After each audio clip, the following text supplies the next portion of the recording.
ছাত্র শিবিরের যে ছেলেদের কথা আপনি বলছেন, এই যে সাদিক কায়েম, তিনি যে কথাগুলো বলেছেন, আসলে তো তার যে চরিত্র আমরা দেখেছি, তার যে রূপ আমরা দেখেছি, তিনি তো একেবারে বর্ণচোরা,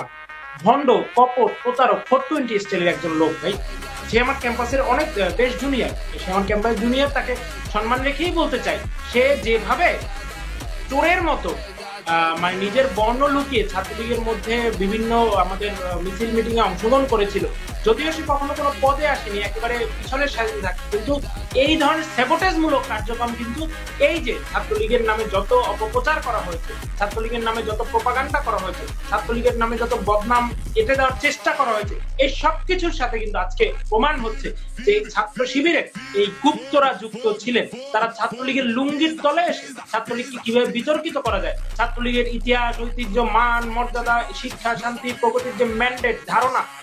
শিক্ষার্থীদের সাথে ছাত্রলীগের যে ক্লোজ ফ্রেন্ডশিপ, এটিকে কিভাবে ব্রিজ করা যায়, ব্রেকআপ করা যায়, এই লক্ষ্যে কিন্তু তারা কাজ করেছে।